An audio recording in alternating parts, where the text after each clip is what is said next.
Hola, buenos días. Estamos comenzando entonces, pedimos que tomen asiento para comenzar y por supuesto y como la seguridad es lo primero para Asiquim, vamos a dar un video de seguridad de este salón.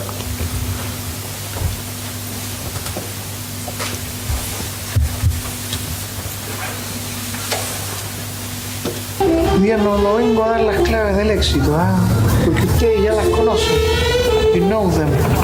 I'm here, estoy aquí en mi humilde morada. Llegaron las pizzas. Sí, con débito. No son cash. ¿Quién pidió hawaiana por ahí? Breve, oye, antes que se enfríen y para que las disfruten, sigan estos consejos de seguridad. Identifica siempre de manera previa las salidas de emergencia. Mantén las vías de escape despejadas. Very important. En caso de vivir una emergencia, procura siempre mantener la calma. Identifica y sigue las instrucciones del encargado de evacuación. Come on. Ante un sismo o en caso de incendio, utiliza siempre las escaleras, no los ascensores. Y ayuda siempre a las personas con movilidad reducida. Toma conciencia, tu seguridad y la de todos los chilenos no es un chiste. Cuídate. Thank you. Este auditorio posee 3 salidas de emergencia. Adelante, por el costado derecho, esta salida conduce a la escalera frente a los ascensores para llegar a la acera de Vicuña Maquena 200. Atrás, por el costado derecho, acceso principal y vía de evacuación. Al salir por aquí, deberá dirigirse a la salida de emergencia que está junto a los baños, que conduce al hall central, a un costado del centro de atención ambulatoria, y que llevará a la acera de Vicuña Maquena 200. Atrás, a la izquierda, hay una escalera exterior que conduce directamente a la mampara que conecta el hospital con el centro médico, caminando hacia el hall central del centro médico y conduciendo finalmente a la acera de Vicuña Maquena 210. La Asociación Chilena de Seguridad les desea a cada uno de ustedes una estadía grata y segura en nuestro auditorio.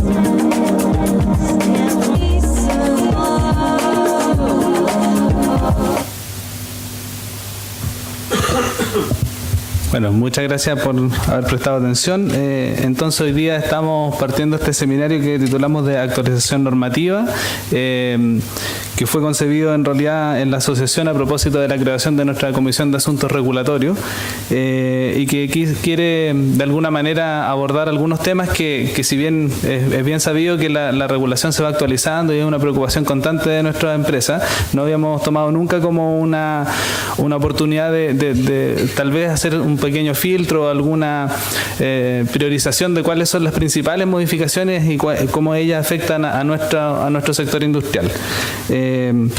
Agradecemos la presencia, por supuesto, de los oradores, de Mario Codú, vicepresidente de Asiquim, Juan Pablo Gasmuri, presidente de la Comisión de Asuntos Regulatorios de Asiquim y director de Asiquim, y de Mabel, que nos va a colaborar con una presentación. Entonces, el programa del día que fue enviado a ustedes tiene que ver con una presentación de Mabel de legislación de sustancias peligrosas, una presentación de actualización de asuntos normativos que va a estar a cargo de Ana María Reyes, abogada y especialista de la empresa Cero Falta. Una presentación que es alternativas para realizar de manera eficiente y eficaz la actualización legal y que va a estar a cargo de Patricio Vidal, gerente general de MCB Ingeniero, y además vamos a aprovechar de ahí hacer un lanzamiento de una plataforma, un portal de consulta y actualización legal que vamos a poner a disposición para todos los socios de Asiquim de manera gratuita y que sirva para 2 propósitos: uno, de registro y base de datos de la normativa aplicable a la industria, pero también de sus actualizaciones e información y alerta de actualización de manera mensual. Y por último terminamos el seminario con la presentación del ministro del titular del segundo Tribunal Ambiental, don Felipe Sabando, quien va a hablar del rol del ingeniero proceso en los tribunales. Así que sin más voy a dejar con usted a Mabel. Bueno, Mabel es ultra conocida por la asociación, ha estado siempre apoyando al desarrollo y cumplimiento normativo, pero una pequeña introducción. Mabel es ingeniero químico de la USACH, lleva los últimos 4 años en el Ministerio, en el Departamento de Salud Ambiental, pero estuvo también por más de 20 años en la Seremi RM, encargada de fiscalización y desarrollo normativo en temas que son propios de la industria química. Así que le agradecemos nuevamente su colaboración y dejamos a Mabel con su presentación.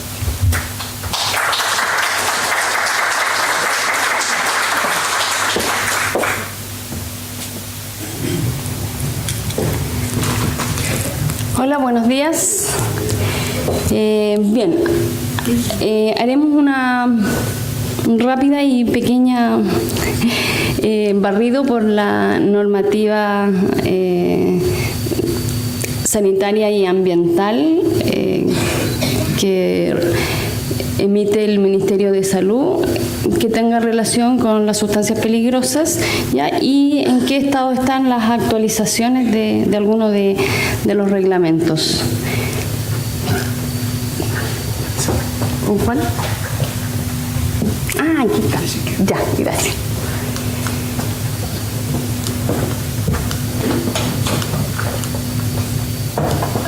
¿Para dónde? ¿Para adelante? Es con este, ¿no? Colo.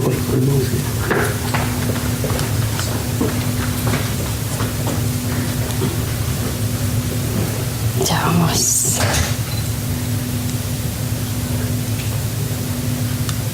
Ahí sí. Bueno, como ustedes saben, las sustancias peligrosas tienen todo un ciclo de vida en distintas sus etapas, y el Ministerio de Salud es el que tiene las amplias atribuciones prácticamente en todas las etapas de su ciclo, y hay algunas de ellas reguladas y otras todavía estamos en proceso. Recordar que hace solo algunos años que comenzamos a ponernos al día en las regularizaciones de la normativa de sustancias peligrosas, por lo tanto todavía nos queda camino por recorrer. Bien, como les decía, el Código Sanitario es el que establece las facultades al Ministerio de Salud para regular prácticamente todo el ciclo de vida, como les decía, la producción, la importación, el expendio, la tenencia o almacenamiento, transporte incluso, la distribución, utilización y eliminación de todas las sustancias peligrosas o que significan algún riesgo para la salud. ¿Ya? En distintos artículos del Código Sanitario establece aquellas que requieren una autorización sanitaria expresa, pero a través del decreto Fuerza de Ley hizo un resumen en el año 89 de todas las materias que requieren autorización sanitaria. Algunas de ellas están establecidas ahí, ¿no es cierto?, como el tema de la fabricación y la importación de las sustancias peligrosas. La fabricación e importación de plaguicidas en forma específica lo menciona, todo lo que es las empresas aplicadoras de estos plaguicidas, la acumulación y disposición final de los residuos dentro del predio industrial también requieren de una autorización sanitaria. Entonces, empezando por algunas de las etapas que están reguladas por el Ministerio, que es la importación. Recordar que nosotros somos un país más bien importador de sustancias peligrosas más que fabricante.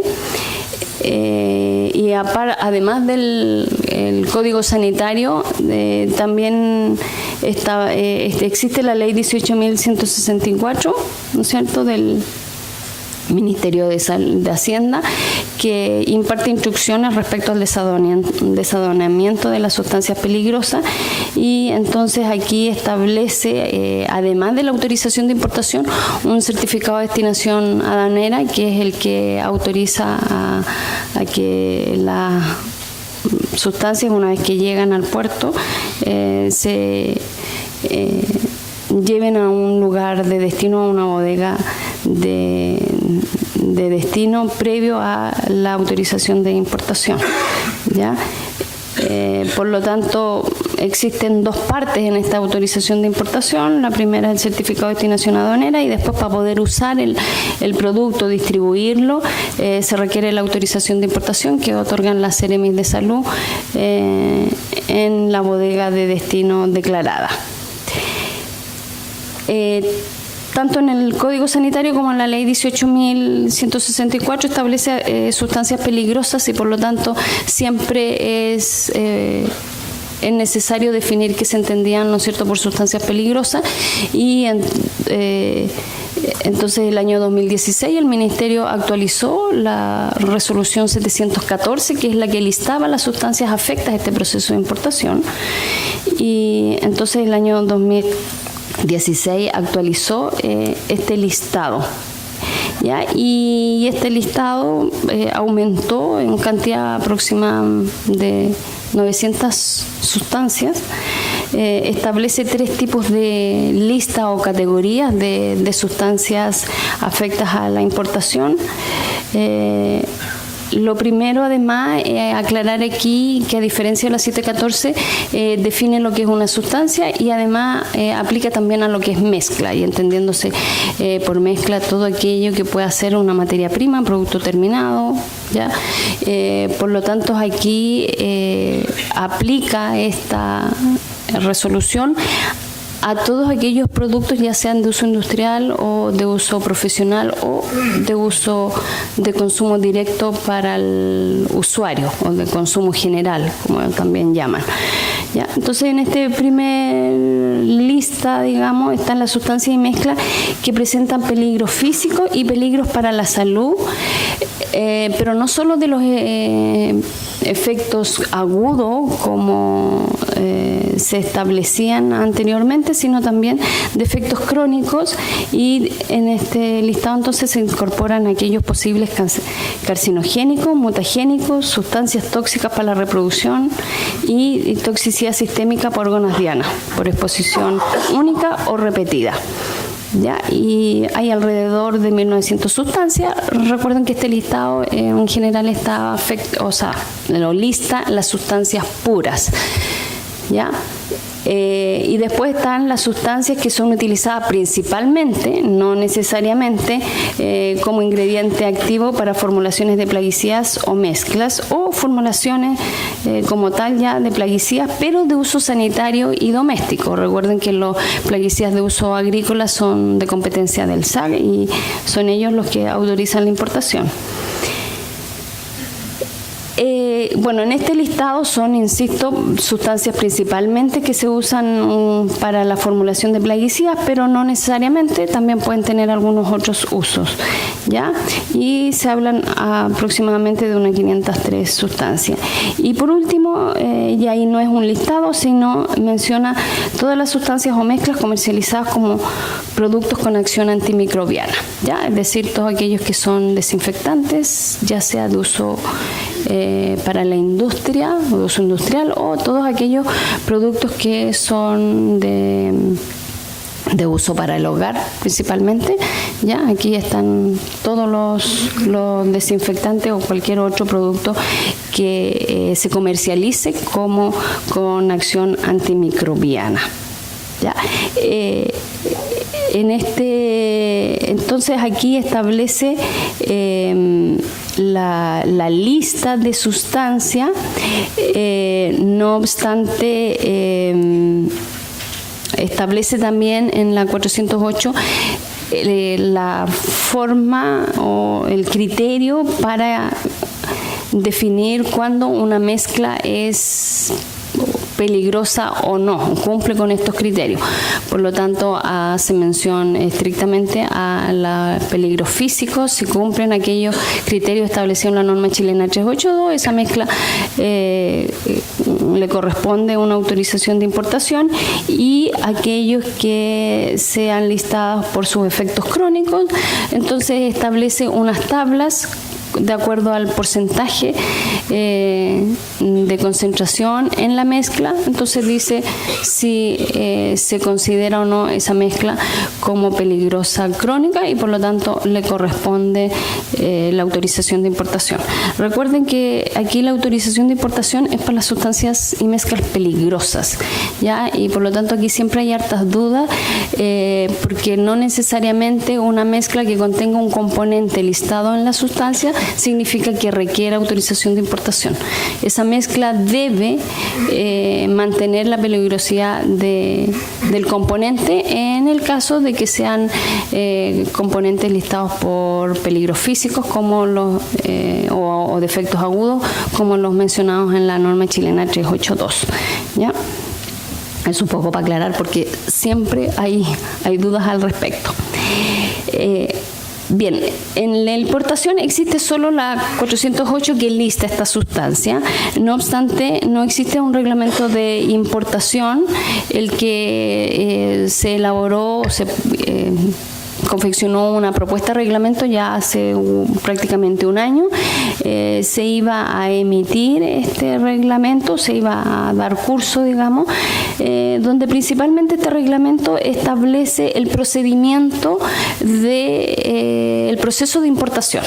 Los permisos que corresponden, en el fondo se escribe lo que actualmente se está haciendo, se establecen los procedimientos y los datos que debe incluir y toda aquella información que debe incluir el usuario para que la Seremi de Salud respectiva otorgue esta autorización de importación. Hacía mención al listado de la 408 porque lo primero que tiene que definir es este reglamento de importación a quién aplica y por lo tanto mencionaba la 408 y también dentro de esto se propone un registro de empresas transportistas por parte de la Seremi de Salud, información de dichas empresas para el registro respectivo, considerando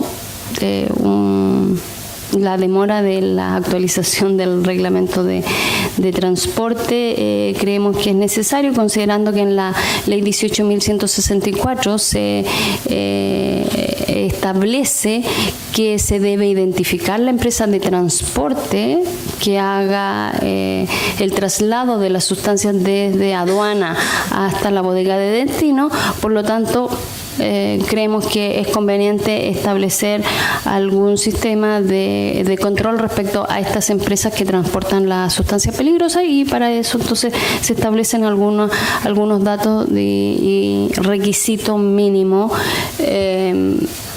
para el traslado de esto en este reglamento de importación. Eso es como lo novedoso en este reglamento de importación. Se detuvo este proceso que en estos minutos se está reevaluando nuevamente, pero en consideración que se comenzó a trabajar en el reglamento del GHS, que viene a definir nuevos criterios de clasificación de sustancias peligrosas y por lo tanto el objetivo es tener un solo listado de sustancias peligrosas. ¿Ya? Recordar que en estos minutos nosotros tenemos la 408 que regula para la importación, para almacenamiento, nos basamos solamente en la norma chilena 382, entonces la verdad es que no se entiende muy bien que para algunas cosas sea algunas peligrosas y para otros no. Entonces la idea aquí es tratar de homogeneizar y entonces no tengamos dudas y el usuario tampoco tenga dudas respecto a qué es una sustancia peligrosa y por lo tanto cuando tengamos este GHS toda aquella normativa del Ministerio de Salud va a hacer mención a sustancia peligrosa de acuerdo a esta clasificación del sistema. Por lo tanto, no tiene mucho sentido hacer mención a la 408, va a estar un poco tiempo vigente y nuevamente hacer la modificación para el GHS, a no ser que aquí con el departamento jurídico se establezca algún mecanismo de hacer mención mientras esté vigente la 408 y después el GHS cuando comience. Entonces eso es lo que se va a analizar, pero ya existe al menos un borrador que en su minuto se pondrá en consulta pública para las observaciones respectivas. Eso es respecto a la importación. Respecto al almacenamiento de sustancias peligrosas, bueno, ustedes ya saben que el decreto 43 vino a reemplazar el 78 en el 2015, que consideró bastante más aspectos y vino también a a mejorar algunos aspectos, especialmente respecto a lo que es estanques. No obstante, considerando que este reglamento sí es bastante extenso, es bastante técnico, y bueno, por más que se trabajó en mesas intersectoriales, siempre van quedando cosas que no quedaron tan claras, o cosas que se emitieron, o hay cosas en forma muy específica de pronto que sí es conveniente hacer mención, a pesar de que en una regulación nunca se puede considerar todos los aspectos específicos. Recuerden que las regulaciones siempre son de carácter general, independiente de su especificidad, pero no se pueden tomar cada caso particular que pueda existir en la práctica, ¿ya? Por lo tanto, su objetivo de esta modificación, que es el decreto 20, que fue enviado a Contraloría, y que la verdad es que uno quisiera que los tiempos y los procedimientos fueran bastante más expeditos, pero lamentablemente en la práctica no es tan así, pasa por diferentes instancias, y por lo tanto esta modificación, que debería haber ya salido antes incluso del plazo que se otorgó de 2 años, pero bueno, todavía estamos ahí, y lamentablemente fue retirado este decreto porque aquellos en Contraloría que revisaron no fueron los mismos que revisaron el decreto 43, por lo tanto tenían muchísimas dudas, que no fueron, que fue justo en época de vacaciones, y por lo tanto no se pudieron dar las respuestas respectivas en su minuto, y por lo tanto ahora ya están las aclaraciones que solicitó Contraloría respecto a los artículos que se modificaban. Se modifican prácticamente 31 artículos, pero hay muchos de ellos más bien de aclaraciones, hay algunos de correcciones. Recuerden que hay algunos errores, algunas tablas por ahí que no son las correctas, y en otros se aprovecharon de incluir algunos requisitos o mejorar requisitos ya establecidos. Uno de ellos, por ejemplo, en el artículo 4 se agrega la definición de estanque o silo de almacenamiento, dado que aún con el 43, donde establece que los estanques de almacenamiento en las zonas de producción se establecen una serie de requisitos, pero aún todavía tienen muchas dudas cuando es un estanque de almacenamiento o no. Por lo tanto, para aclarar también ese concepto, se agrega esta definición, ¿ya? También en la definición de instalación de almacenamiento, donde se dieron varios ejemplos, se dejó fuera el silo, y entonces algunos decían que los silos no estaban considerados, y por lo tanto ahora se aclaró también para que no tengan dudas.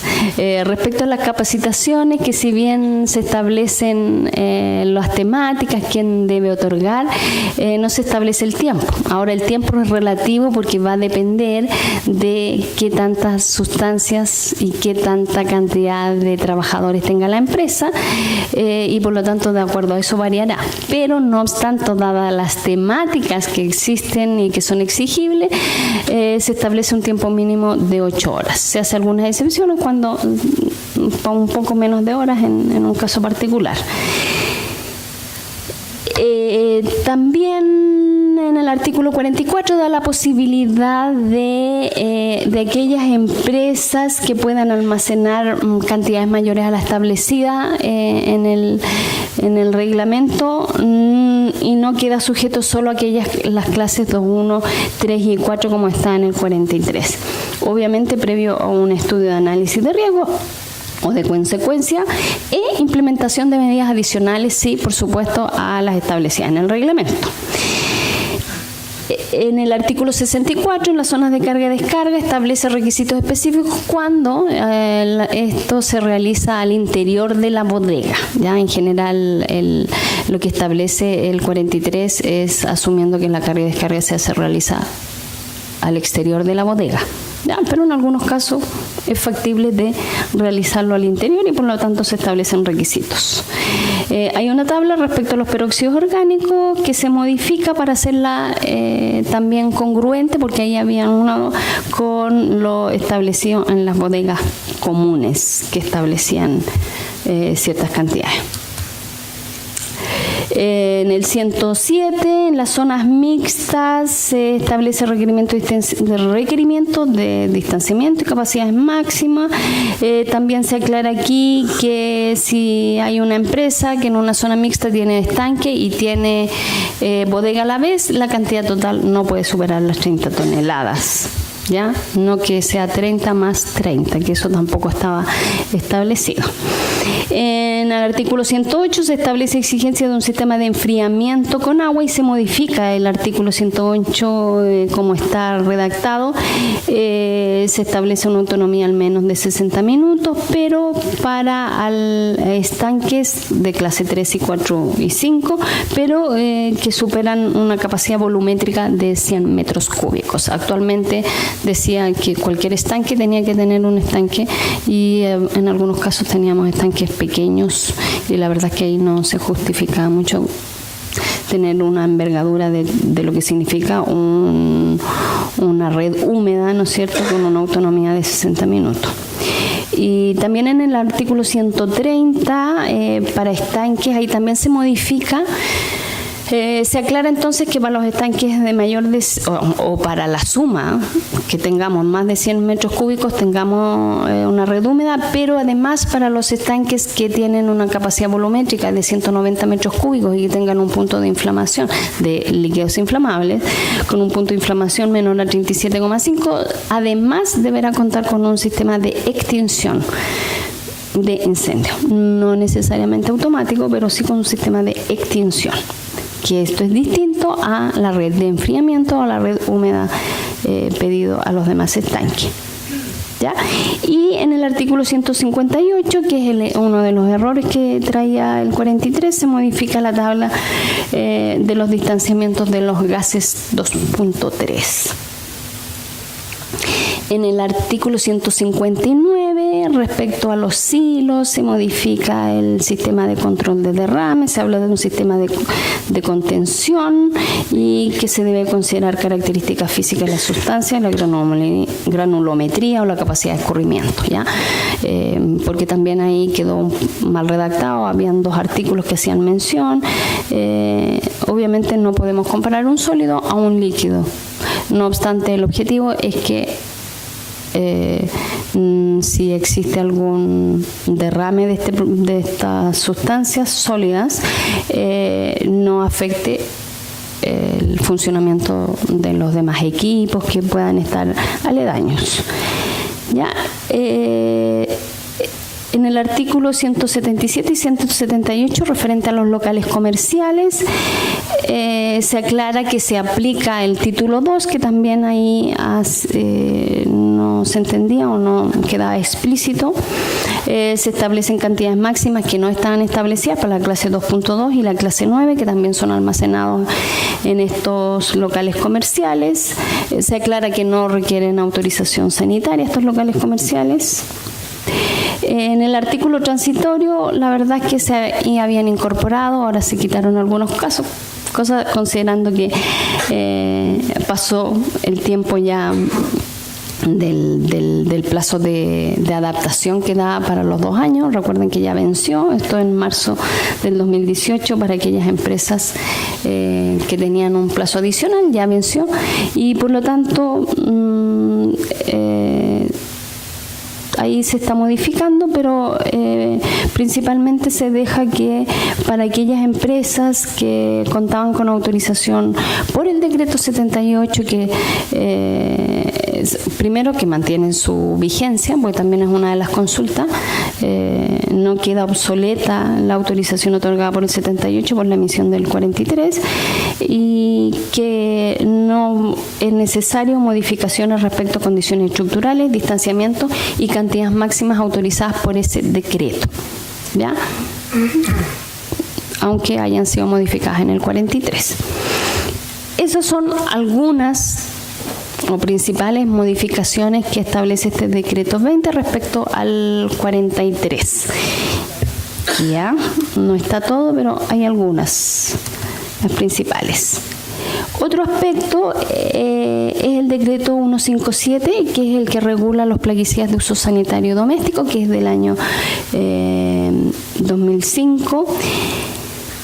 Este decreto establece o regula prácticamente todo el ciclo de vida de los plaguicidas, ¿no es cierto? Desde el registro, promoción, publicidad, envase, la rotulación, la fabricación, la importación de estos productos, la comercialización y la venta, el almacenamiento, la disposición final, las condiciones de aplicación, porque recuerden que aquí también tenemos no solamente los productos de uso directo en el hogar, sino también aquellos que requieren de algún aplicación más específica, donde se requiere dilución o preparación de la mezcla previo a aplicarle. Entonces aquí es donde están las empresas aplicadoras que se autorizan por la Seremi de Salud, y por lo tanto establece las condiciones en que deben ser aplicados, esto especialmente en sitios que pueden ser, recuerden que aquí también aplican para los parques, para los sectores públicos y al interior de industrias donde pueden haber trabajadores afectados también. Actualmente este decreto está en modificación. Respecto al registro, se verifican procedimientos, se establece un procedimiento general simplificado. Respecto al etiquetado, se hace mención, o sea, no más que mención, sino se asimila a lo establecido en el decreto 43 para que tengamos homologación respecto al etiquetado. No obstante que recuerden que aún los plaguicidas se siguen clasificando no por la norma chilena 38 para efectos de entender lo que es un plaguicida, sino por la clasificación de la OMS, ¿ya? Por lo tanto, difiere respecto a la clasificación, pero respecto a los elementos que debe tener la etiqueta se asimilan al 43, tanto las dimensiones de acuerdo al tamaño del envase. Ya, se detallan mayores requisitos para la fabricación de estos productos, la importación, que en estos minutos una parte la otorga el ISP, otra la otorga la Seremi de Salud. Actualmente queda bajo esta propuesta de regulación, va a quedar todo en manos de la Seremi de Salud, tanto el CDA como el uso de disposición de estos productos. El almacenamiento de estos productos hace mención exclusiva al decreto 43. Todo almacenamiento debe realizarse bajo las condiciones ahí establecidas. También modifica algunos requisitos en las condiciones de aplicación y también las empresas aplicadoras, especialmente en lo que se refiere también a las capacitaciones de tanto de los aplicadores como el referente técnico que debe existir en estas empresas. ¿Ya? Eso principalmente para los productos plaguicidas de uso sanitario y doméstico. Por otro lado, tenemos los productos con acción antimicrobiana, ¿no es cierto?, que hacemos mención en la 408. Actualmente estos están o se regulan a través del decreto 157, pero la verdad es que el decreto 157 siempre fue pensado en los plaguicidas de uso sanitario y no en los desinfectantes. Por lo tanto, se separó y se hizo un decreto especial, exclusivo para estos productos. Y ya pasó por consulta pública este reglamento, consulta pública nacional e internacional. Se recibieron las observaciones, se hicieron las modificaciones y actualmente está en Contraloría este decreto. Y se compone de 6 títulos, uno de generalidades, ¿no es cierto?, del alcance, definiciones especialmente. El título 2 habla del registro, porque aquí se mantiene que debe contar con un registro que lo otorga el Instituto de Salud Pública. También establece el proceso de importación y la fabricación de estos productos. También se establecen algunos requisitos. También debe contar con autorización sanitaria por parte de la Seremis de Salud, toda la fabricación de estos productos. El almacenamiento y comercialización. Respecto al almacenamiento, nuevamente se hace también mención a lo establecido en el decreto 43, ¿no es cierto?, según corresponda. Se establecen también condiciones de aplicación, porque aquí los productos de acción antimicrobiana no solo están aquellos de uso de consumo directo, de aplicación, ¿no es cierto?, como los que vemos en la fotografía, sino también hay productos que requieren alguna preparación previa, que son los que se utilizan principalmente al interior de la industria o cuando se hace desinfección general, ¿no es cierto?, en sitios de trabajo, ¿ya? Y ahora aquí sí no hay empresas autorizadas ni empresas específicas como lo establece para los plaguicidas de uso sanitario, ¿ya? Y después el último título, sexto, que es de fiscalización y sanciones. ¿Ya? Y este decreto también es emitido por el Ministerio de Salud, por lo tanto la fiscalización es competencia de las Seremis de Salud. Respecto a las normas chilenas exigibles, principalmente están establecidas en el decreto 43. Bueno, también las hace mención el 157 y el nuevo decreto de productos con acción antimicrobiana también hace mención a estas normas principalmente, ya que es la norma chilena 382 del 2013. Recuerda que la del 43 sigue solo con la del 2013, no está la palabra o la que la reemplaza, por lo tanto la norma chilena versión 2017, si bien existe, no es aplicable para efectos del Ministerio de Salud, porque se menciona el 2013 en el decreto 43, ¿ya? La norma chilena 2245 del 2015, que es la de hoja de datos de seguridad, que es la actualmente vigente y exigible. La norma chilena 2190 del 2003, que es respecto a los distintivos, ¿no es cierto?, para identificación de peligros, más bien en el transporte de sustancias peligrosas, pero que también lo toma el 43. Y también la norma chilena 1411, parte 4, también respecto a la identificación, y esta es exigida exclusivamente en el 43 solo para los estanques que almacenan sustancias peligrosas, ya no para los envases. No obstante, aquel que coloque la norma chilena 1411 en el envase lo puede hacer, es voluntario, pero no obligatorio, ya. Bien, y finalmente, famoso decreto de clasificación y etiquetado, Sistema Globalmente Armonizado de Clasificación y Etiquetado, el GHS. Ya. Existe una propuesta ya de reglamento. Me imagino que ya todos supieron que estuvo en consulta pública durante el mes de noviembre del 2017 y enero del 2018, tanto nacional como internacional. Se recibieron más de 700 observaciones de ambos y actualmente se está en proceso de revisión de todas estas observaciones recibidas, dado que este es un reglamento que se va a emitir por el Ministerio de Salud y por el Ministerio de Medio Ambiente. Ambos están analizando las observaciones. Esas observaciones se analizan y se decide si se consideran o no se consideran, y cada cierto tiempo se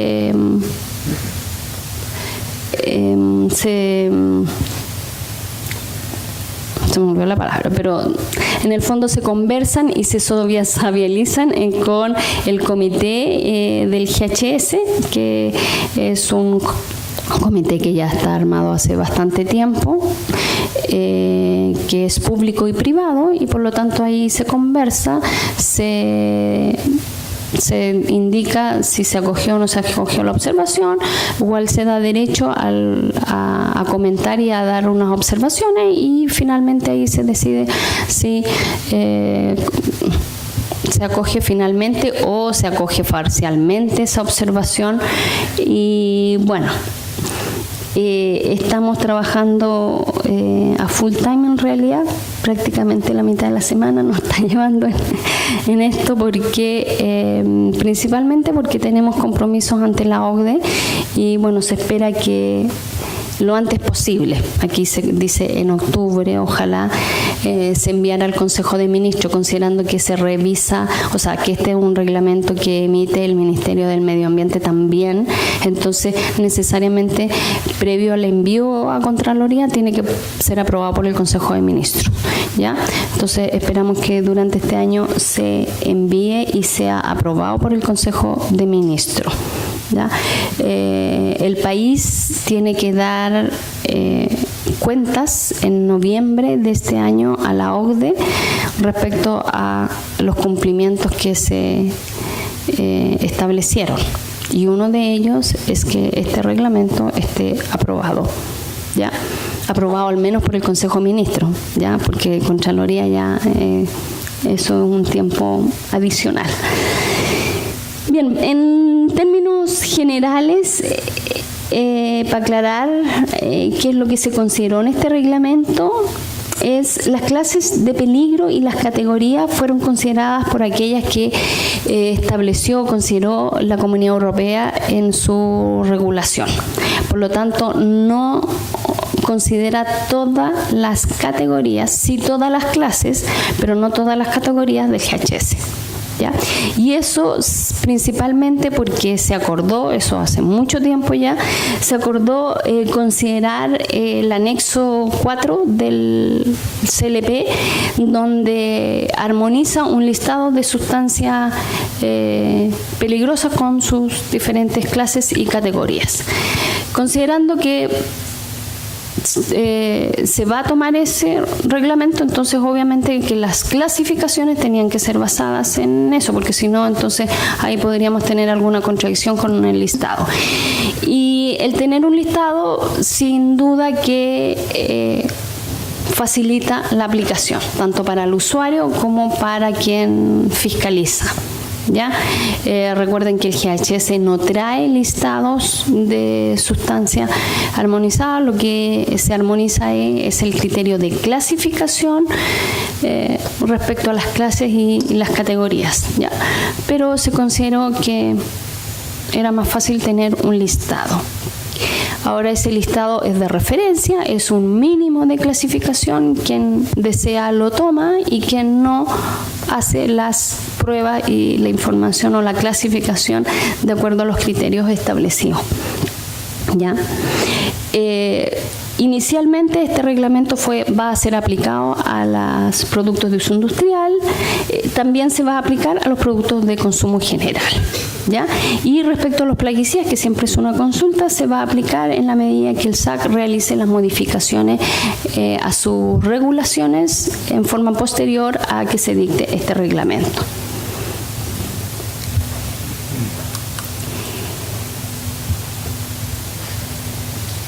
No vamos a entrar mucho en detalle por dado el tiempo, pero sí este reglamento está compuesto por un título 1, que son disposiciones especiales. Especialmente aquí se establece el alcance, a quien aplica este decreto, hace exclusiones. Hay varios productos que se excluyen de la aplicación, que son prácticamente los mismos que establece el GHS, ¿ya? Se establece la responsabilidad de clasificar, que son los importadores y los fabricantes nacionales. Y también indica, y eso también para aclarar, que este reglamento regirá sin perjuicio, sin afectar las reglamentaciones sectoriales vigentes específicas que traten sobre esta materia, ¿ya? Por lo tanto, toda la normativa nacional específica que exista esto seguirá rigiendo hasta que no se modifiquen. Y este reglamento comienza a regir para aquello que no esté regulado en forma específica, comienza a regular en el minuto en que así lo establezca este decreto. En el título 2 establece en un párrafo 1 de la clasificación de las sustancias y mezcla, pero más bien de reglas generales, ¿ya? Aquí hace algunas indicaciones. En el párrafo 2 establece de los límites de concentración, de los factores M que se utilizan para los peligros para el medio ambiente, valores de corte para establecer la clasificación de sustancias y mezcla. Insisto, esto está en términos generales en este título 2. En el título 3 comienza la clasificación y criterios de peligrosidad para la clasificación de sustancias y mezcla. Y aquí se divide en 3 párrafos y donde se empieza a establecer cuáles son los peligros físicos establecidos. Insisto, son las clases de peligro son las mismas del GHS, las categorías son las que consideran de acuerdo a la Comunidad Europea, ¿ya?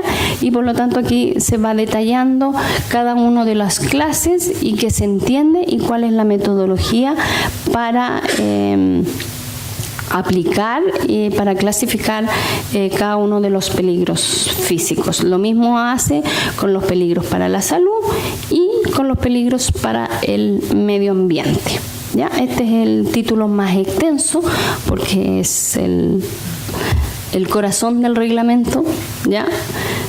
Donde se definen las clasificaciones de peligros de las sustancias peligrosas. Por lo tanto, a partir de este reglamento, esperemos que entonces hablemos solo de este reglamento para clasificar, ¿ya? Y unifiquemos el criterio. En el título 4 del etiquetado de seguridad de sustancias y mezcla, en este caso establece los mismos elementos que considera el reglamento del GHS, ¿ya? O sea, el GHS. Son 5 elementos los que establece, esos 5 mismos elementos son los que considera este reglamento. Lo que adiciona es dimensiones de la etiqueta, de acuerdo al tamaño del envase, ¿ya? Y en el párrafo 1 se define cuáles son los pictogramas de acuerdo a cada clase de peligrosidad. ¿Cuál es el pictograma que debe establecerse o colocarse en las etiquetas por cada peligrosidad? Ya en forma separada, los peligros físicos por los peligros para la salud y para el medio ambiente. En el párrafo 2 están las frases de advertencia e indicaciones de peligro, nuevamente por cada peligro en forma específica, detalla cuál es la frase y la indicación de peligro. Después establece los consejos de prudencia, nuevamente por cada... aquí en los consejos de prudencia los define por los que son generales, los de prevención, los que son de respuesta, los de almacenamiento y los que corresponden a eliminación. En el párrafo 4 lo que hace aquí es un resumen con una tabla que por cada peligro dice cuál es el pictograma, cuál es la indicación de peligro, la frase de advertencia y los consejos de prudencia que debe colocarse en la etiqueta cuando una sustancia tenga una característica de peligrosidad ahí establecida, ¿ya? En la ficha u hoja de datos de seguridad se establecen los mismos 16 ítems que establece el GHS, se detalla cada uno de ellos. Aquí se hace mención y nuevamente independiente que una hoja de datos de seguridad venga con el GHS de la Comunidad Europea, aquí se debe modificar los ítems que correspondan, es decir, el punto 1, el punto 15, el punto 8, como ya se ha conversado en otras oportunidades. Y esta ficha u hoja de datos de seguridad concuerda con lo actualmente establecido en la 2245 del 2015, son los mismos ítems, el mismo orden. Y de hecho la 2245 de hecho queda vigente porque la 2245 hace mención a la regulación o a la clasificación del GHS, ¿ya? Solo la única diferencia es que en el punto 2 ya no vamos a tener que hacer mención de la clasificación de la norma chilena 382. El título 6 Y esto es lo novedoso, lo adicional al reglamento del GHS, que se establece un título de notificación de sustancias y mezclas. Y aquí se establece una obligatoriedad de notificar las sustancias o mezclas de uso industrial fabricadas, solo aquellas fabricadas en el país, sobre 1 tonelada anual. Se va a realizar en el sistema de ventanilla única, va a ser cada 2 años y también se establece cuál es la información que debe notificar aquellos fabricantes nacionales. Y también se hace ahí una diferencia entre una sustancia nueva que después de emitido este reglamento, el Ministerio de Salud va a definir cuándo se entiende por sustancia nueva. ¿Ya? Y el título 7 es de la evaluación de riesgo de las sustancias sin mezcla. Aquí establece que la Autoridad Sanitaria Ambiental, mediante un instrumento específico, es decir, se va a sacar una regulación en forma posterior a este reglamento, donde se van a establecer los criterios para definir cuáles son las sustancias y mezclas que se van a someter a esta evaluación de riesgo. Y por otro lado, también se va a normar en forma específica cuáles son las metodologías para hacer esta evaluación de riesgo, qué se va a entender por evaluación de riesgo, y por lo tanto entonces aquí lo único que dice que va a existir, ¿ya? Una vez emitido este reglamento, se sacarán regulaciones específicas para decir quiénes van a estar afectos y quiénes y cómo se realiza la evaluación de riesgo, ¿ya? En la notificación de las sustancias, ahí aclarar que solamente para las fabricadas, no se consideró las importadas porque ya existe un proceso de autorización de importación, por lo tanto la idea no es que vuelvan a entregar información los importadores porque esa información ya está. Lo que sí probablemente es ese va a ser un ajuste con la plataforma actualmente existente para la importación de sustancias, donde se harán ajustes de algunos datos que se requiera, ¿ya? Para hacerlo homólogo a este proceso de las fabricadas. Después está de la fiscalización y sanciones, dice respecto a lo que es información proporcionada, la autoridad sanitaria y ambiental son las responsables o las competentes en esta materia, y respecto a toda la demás aplicación del reglamento será de la autoridad sanitaria, esto es de las Seremis de Salud regionales, dependiendo de la ubicación, ¿no es cierto? Y eso es de acuerdo a lo que establece el Código Sanitario. Ahí están establecidas cuáles son las formas, ¿no es cierto?, de sanciones que se establecen ahí de acuerdo a los incumplimientos de este decreto. Y finalmente, no es finalmente, un título final, que no es final, pero aquí se establece en el fondo de cómo va a ir aplicando este decreto. Y entonces, como les decía, se va a comenzar con los productos de uso sustancias. Primero va a comenzar con las sustancias de uso industrial. Un año después que se publique el decreto va a entrar en vigencia. 2 años después va a comenzar a las mezclas de uso, a las sustancias de uso distinto al industrial, ¿ya?